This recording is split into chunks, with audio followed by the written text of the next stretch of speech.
Momento. Desde que iniciamos las exposiciones esta mañana venimos hablando de escolástica.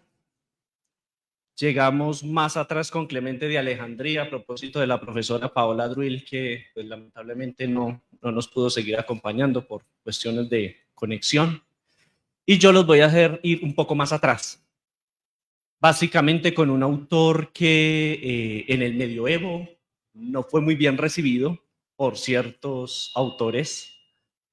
Hablo precisamente de los autores cristianos. La gran mayoría de padres de la iglesia, pensadores escolásticos, no recibieron bien Epicuro por ciertas cuestiones que detentan placer, pero ciertamente hubo unas excepciones. Por ejemplo, Gregorio Nacianceno fue muy cuidadoso en analizar a Epicuro por lo que uno nota en los poemas morales, ¿sí? Y básicamente Epicuro pues, se muestra como un crítico de su contexto social, pero el contexto social político. Muchos de los críticos de Epicuro, por ejemplo, como Cicerón y Plutarco, lo criticaban a él por su crítica a la política del momento. Y lo vieron mal, porque precisamente Epicuro puede ser entendido como el revolucionario del momento. ¿Cómo así que revolucionario? Porque resulta que él, dentro de la comunidad del jardín que él fundó, por allá en el siglo IV a.C., recibía mujeres. Esas mujeres se atrevían a filosofar. Incluso el caso de Leoncio, que según cuentan los testimonios, fue capaz de escribir en contra de Teofrasto, que en ese momento era el que lideraba el Liceo de Aristóteles. Aparte de eso, aceptaba extranjeros para filosofar con él. Incluso cuenta Diógenes Laercio, básicamente Diógenes Laercio es el que nos recupera todo de Epicuro. Los esclavos que él tenía, por ejemplo el caso de Mis, filosofaban con él. Estaban a disposición de él y filosofaban con él, cosa que no era muy bien vista por la élite conservadora de la filosofía del momento, por decirlo en esos términos. Pero retomando un poco el asunto de la contrapolítica, si bien Epicuro se le criticó de apolítico, no es que él propiamente haya desertado de la política en sí misma o que criticara la política en todas sus acciones, dimensiones, no es precisamente eso. La apoliticidad que se le endilga a Epicuro, y esto ya es la interpretación propia, se basa básicamente en criticar a los que ejercen la política del momento, y no porque Epicuro sea un desertor de la política, sino en cuanto a las actitudes y disposiciones negativas que ejercen los gobernantes del momento que no ayudan propiamente al fin más excelente de la política, que es el bienestar social. Eso es lo que se busca. Entonces, en base a esa introducción que acabo de hacer, voy a leer el texto que preparé para ustedes el día de hoy. Hablar de hostilidad en un contexto implica pensar en las condiciones desfavorables para un ser humano cuyo propósito de sentido, de progreso, perfección y bienestar es inherente a su naturaleza. En otras palabras, la estima del bienestar como fin último en la existencia comporta el impulso para toda acción y sin la cual difícilmente se lograría un establecimiento de ambientes capaces de ofrecer condiciones viables para este objetivo. Objetivo que rige las formas de comportamiento e interacciones entre un ser humano particular y el entorno que le rodea. Así pues, ni los conflictos entre ciudadanos de una misma ciudad, estado, como quieran traducir el sustantivo polis, por intereses de dominio, ni las presunciones de riqueza y elogios de unos pocos que intentan cooptar bienes del común, son condiciones propicias a un bienestar que cubre a todos los ciudadanos, a todos los politai, tal cual ideal de un Estado bien constituido. Dicho así, las críticas a una tradición política tan agitada y trastornada, como fue en el tiempo de Epicuro, no se hizo esperar, dado que el interés por la tranquilidad está lejos de realizarse bajo estos sucesos enunciados.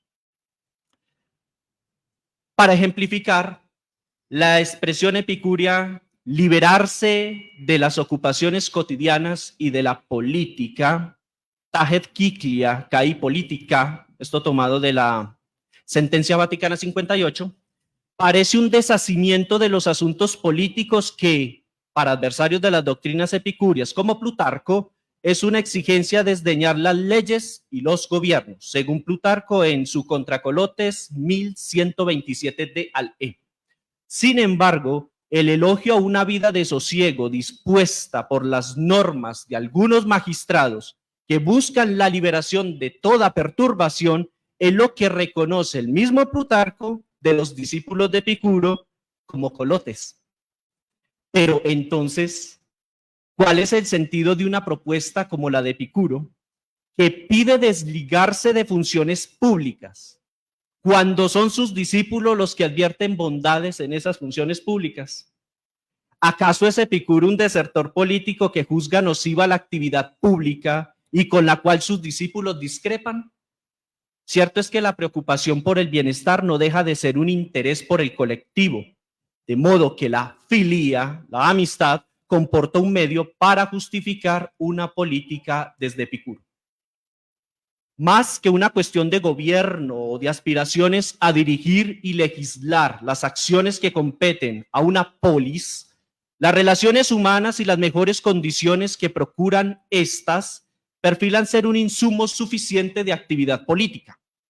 De hecho, el fundamento de las ciudades y sociedades parece acontecer en los tratos de unos con otros, en los acuerdos y en el pacto de no perjuicio entre esos mismos ciudadanos, cosa que para Epicuro hace, además de la justicia, a la amistad en sentido particular y comunitario.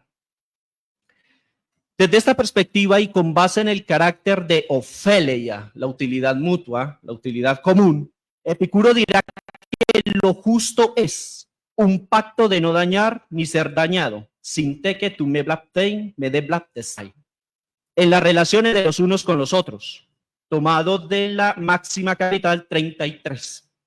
Y de igual manera, la filia, la amistad, aunque es elegible por sí misma, que auten jairete, tiene su origen en el provecho común, argen apotes ofeleias. Esto tomado de la sentencia Vaticana 23. A fin de cuentas, evitar daños y penas es un episodio natural que suscita el actuar. Pero complacerse en cualquier medio como presunto bien es también un riesgo de perjuicio para los particulares y por ende para el colectivo.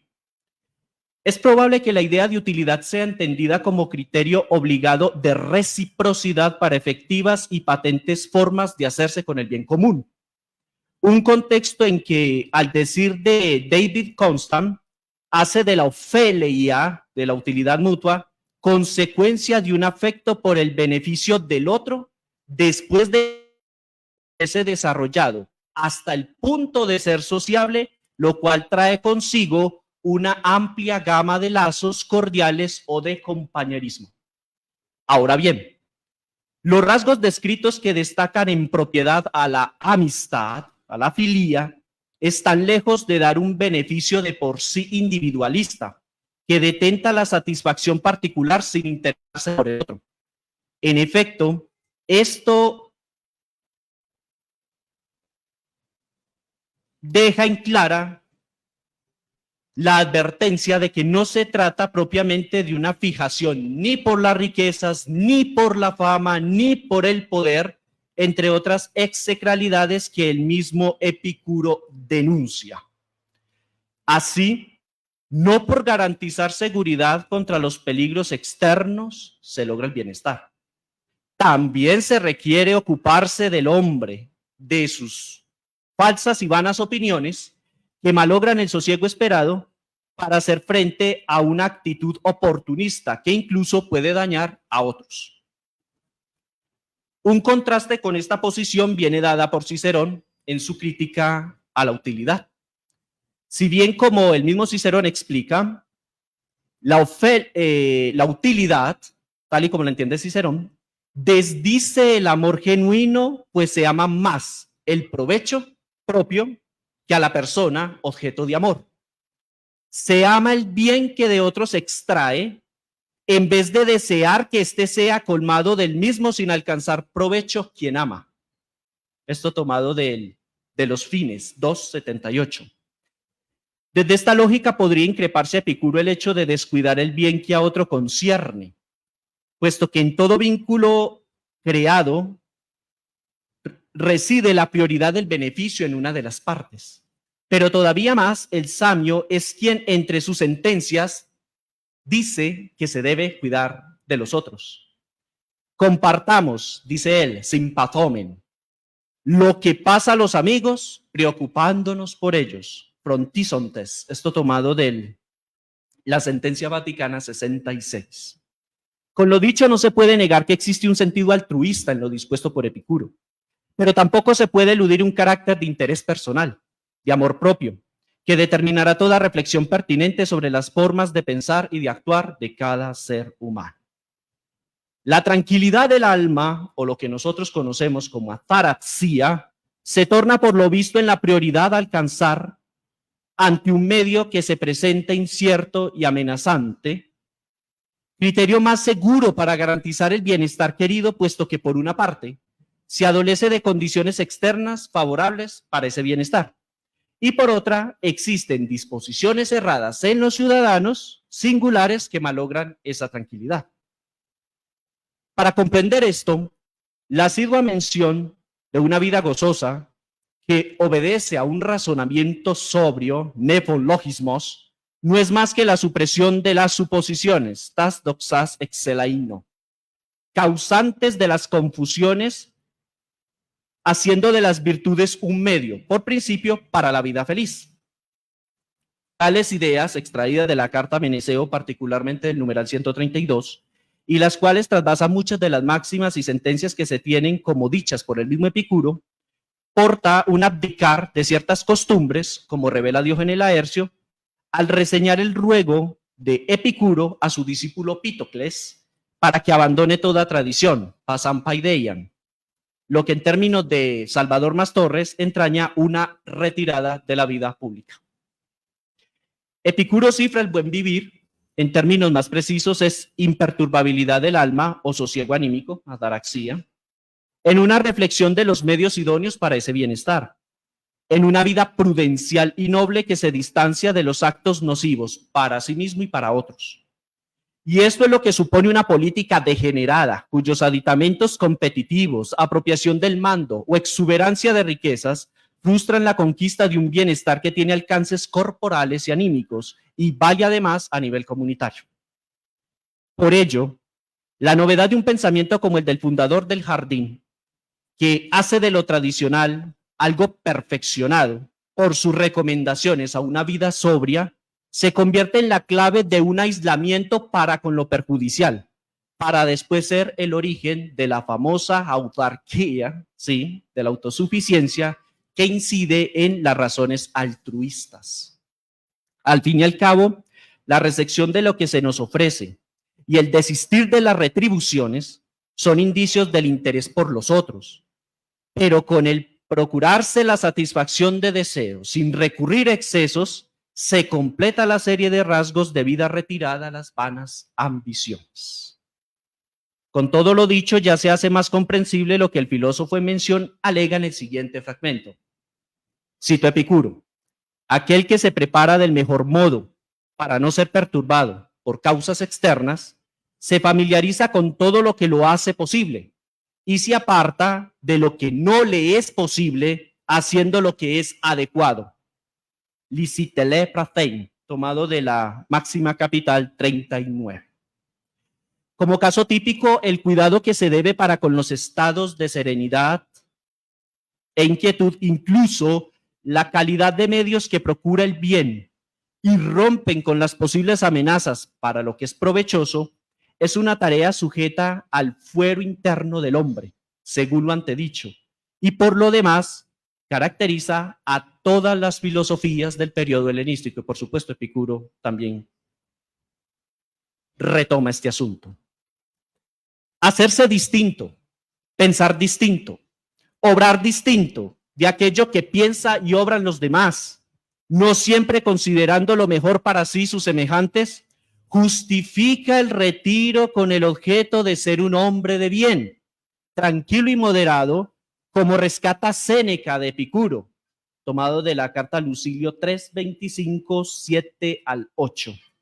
Pero la regeneración del ser humano en su interior supone, por supuesto, la presencia de amigos que lo auxilian en ese proceso. El proceso no es fácil, se necesita gente que lo acompañe en ello. Buen ejemplo de ello es el apoyo de personas cercanas en momentos en que difícilmente un doliente adquiere estados de sosiego. Acompañamiento para afrontar complejas experiencias, las cuales dispensan a los hombres preocupaciones de índole corporal y psíquica.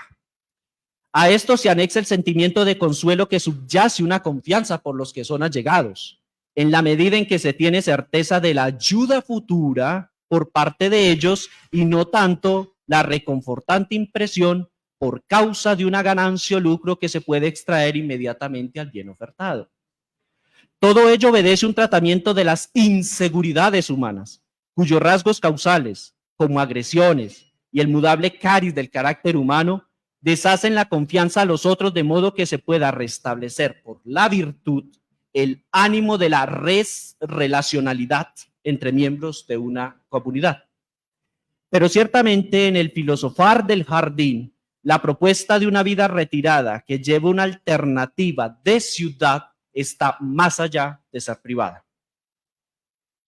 Basta pensar en la apertura a los hombres y mujeres de toda clase y condición, lo que les mencionaba al comienzo de mi presentación, a esclavos y libres, herederos de una política tradicional con sus aciertos y desaciertos para confrontar las versiones privatistas de la filosofía epicúrea.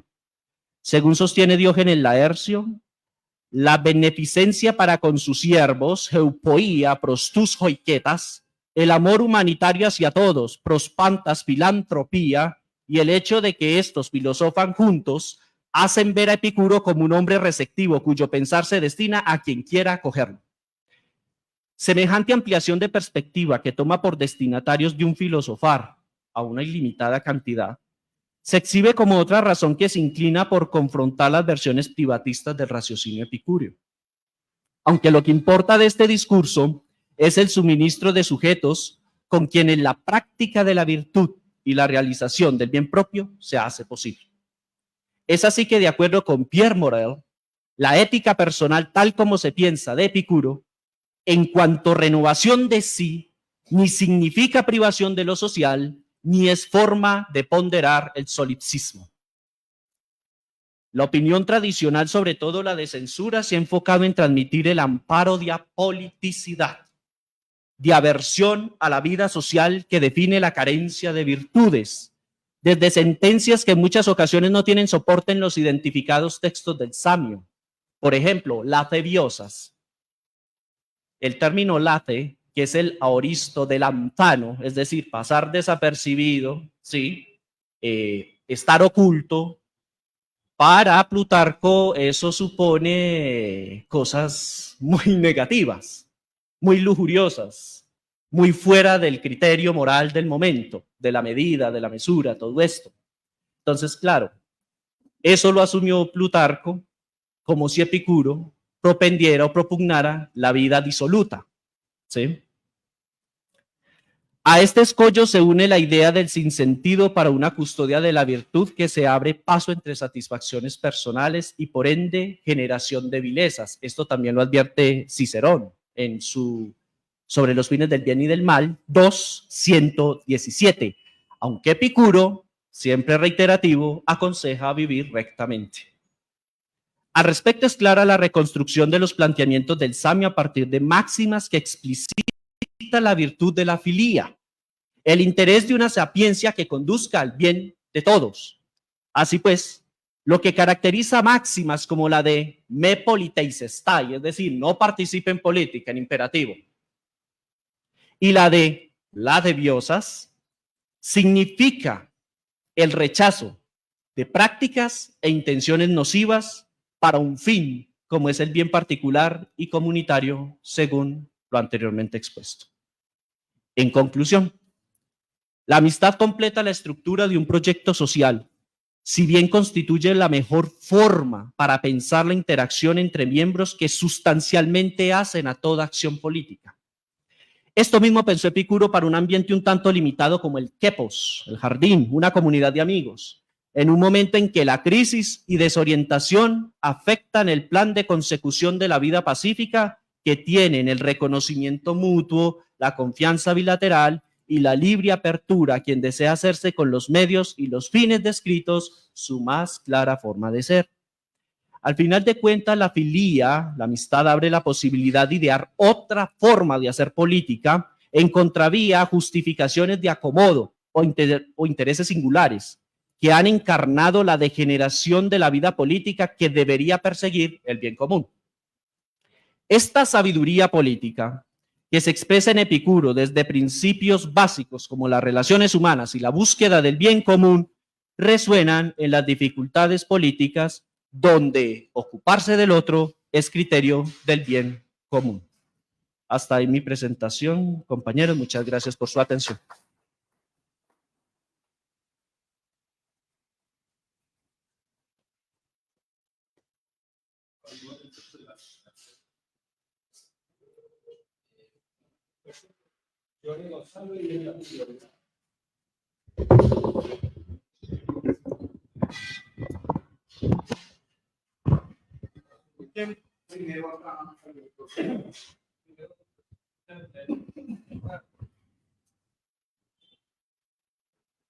Gracias por la reivindicación de Epicuro. Me parece fantástica lo que has hecho y me parece muy provocadora.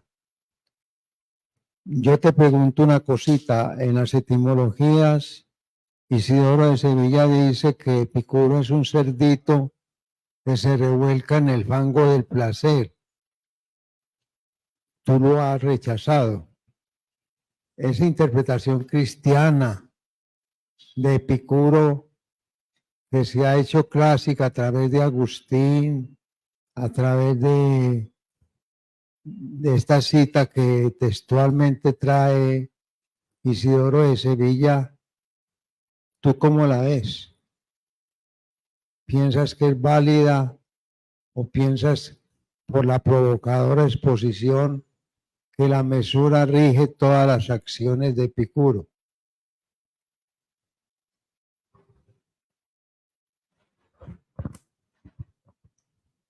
Doctor Gonzalo, pues en base a lo que expuse, ciertamente la noción de cerdo que se le designa a Epicuro en su momento va en contravía precisamente una propuesta de virtud, porque básicamente la figura del cerdo para fines semánticos en su momento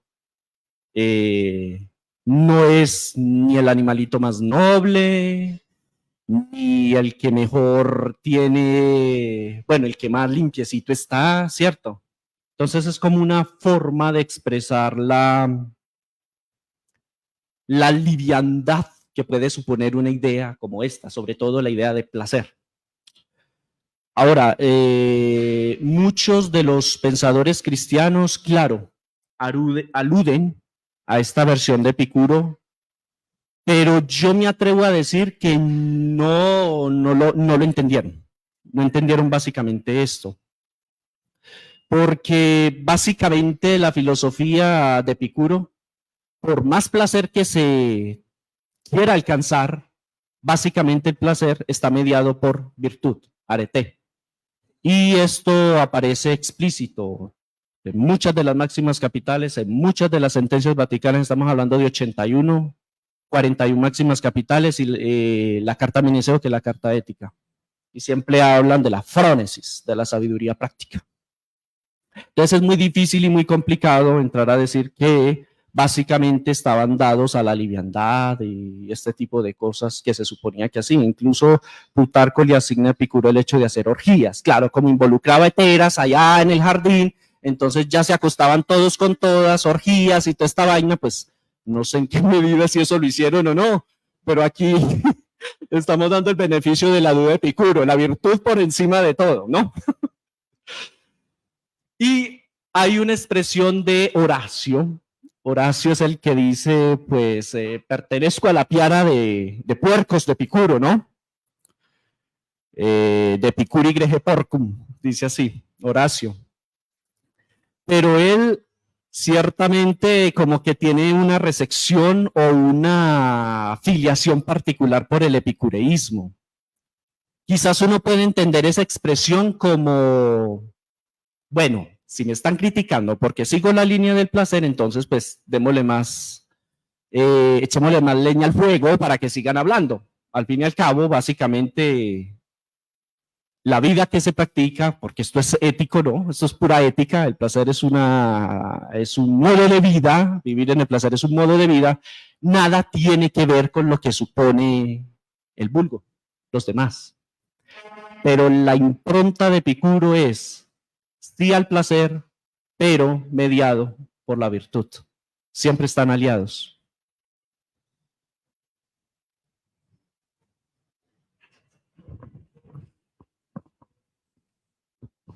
A lo largo de tu exposición encontré el diálogo de Cicerón de Amicitia. Y entonces, prácticamente casi todo lo que tú leíste está en ese diálogo de Cicerón de Amicitia. ¿Sí?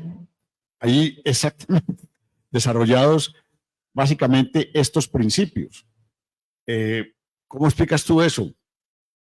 ¿Cuál sería la verdad? Y lo último, esa imagen horaciana de la piara de puercos, que en el Evangelio es el lugar donde el demonio que tienta a Jesús se lanza sobre la piara de puercos, en un sitio donde era imposible que existiera una piara de puercos. Esa es una conexión para especular. Bueno, gracias.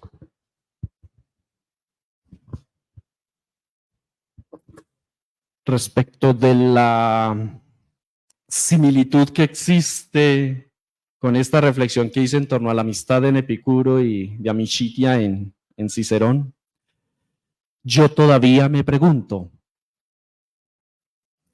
¿qué fue lo diferente en Epicuro como para que Cicerón atacara a este señor de la manera en que lo hizo? Hasta el día de hoy no entiendo. Pero uno podría suponer, aquí por especular, básicamente Cicerón está defendiendo un proyecto ético y político, por supuesto. Y ver este tipo de cosas, pues claro, él también lo dice en De Finibus, precisamente en la parte en que se critica a los epicúreos, porque el que asume ahí de interlocutor entre Cicerón no es Epicuro, sino un epicúreo del momento, ¿sí? Que no recuerdo el nombre de quién es el interlocutor. Pero Cicerón dice que esto básicamente admitir que el placer es el fin de la vida feliz, eso implica consecuencias graves porque en esa medida, y como muchos han dado un testimonio de eso, básicamente no existe. Eso es lo que uno podría suponer de Cicerón. Básicamente no existe la primera persona que haya sido virtuosa apelando al placer como fin de la vida feliz. Y siempre uno encuentra en Cicerón el ataque al placer. Siempre, ataque al placer. El placer no es suficiente para. El placer no resume nada. Aquí básicamente Cicerón acoge la línea estoica. No estoy diciendo con eso que Cicerón sea estoico, pero acoge la línea estoica de la virtud antes que nada. Y sin eso, pues difícilmente se puede llegar a ser feliz a una costa de la satisfacción propia que la virtud puede implicar.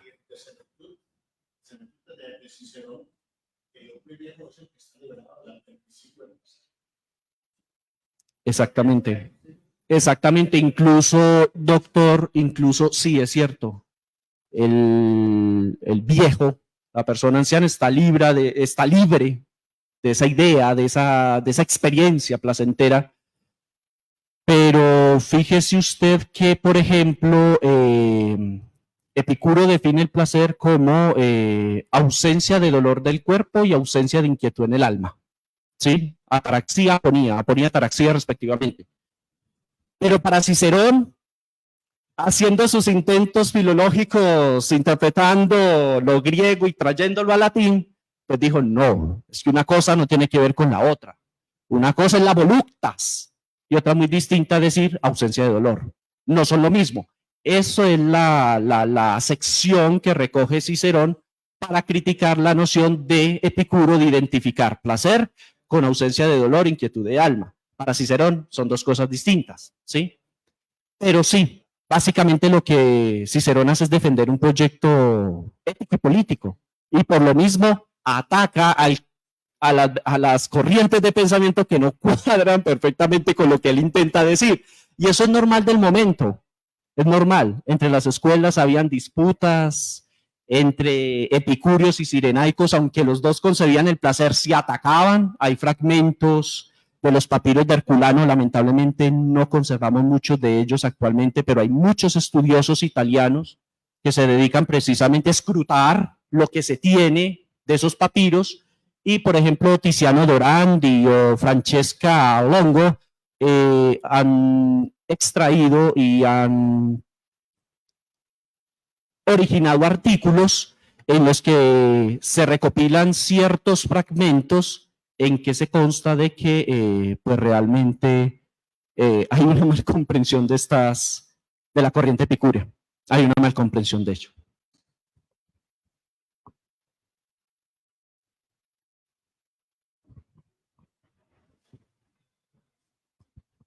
Steven, muchas gracias por tu excelsa presentación. Me nace una pequeña inquietud. Es si en la tematización que hace Epicuro entre, si la hace, no sé, entre Edoné y Politeia, hay algún matiz especial donde uno vea que la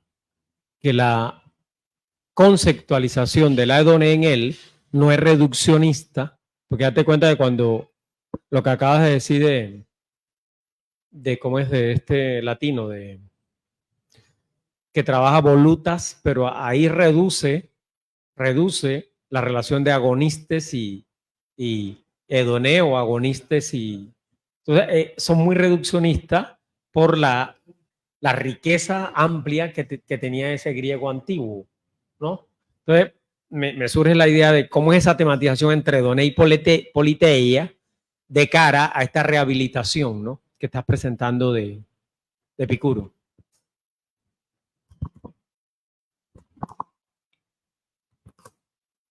Con su pregunta, profesor, me hace acordar de la sentencia Vaticana 63, que reza de la siguiente manera: el imperturbable para sí no es dañino para el otro.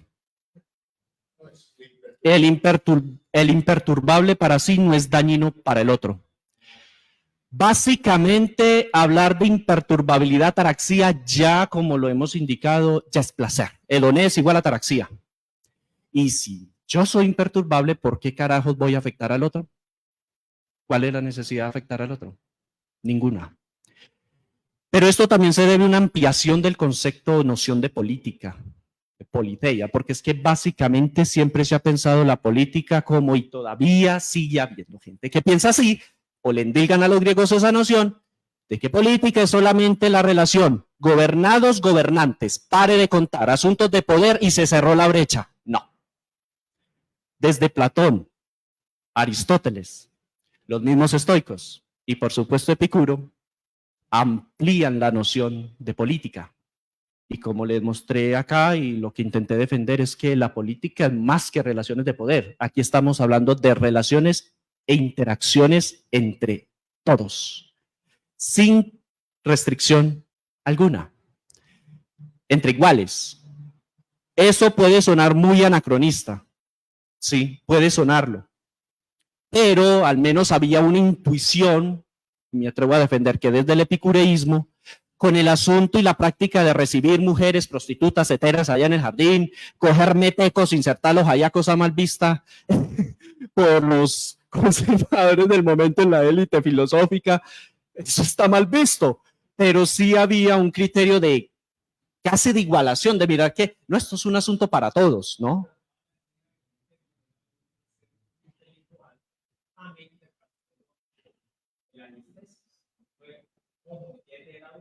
Sí, claro. Pero los virtuosistas también del momento, Plutarco tan bello, el divino, una hetera tomándose la atribución de escribirle a un filósofo regente del liceo de Aristóteles, ya era raro. Entonces la cosa se amplió. La filosofía aquí ya no es para los poquitos, los de la élite, no. Aquí es para todos. Y así finaliza la carta a Meneceo de Epicuro. Dedícate a pensar y a reflexionar todo esto que te he dicho y medítalo con tu semejante, para que día y noche no te atormentes por las cosas que tú mal piensas. Más bien dedícate a ser feliz. Eso es lo interesante de esto.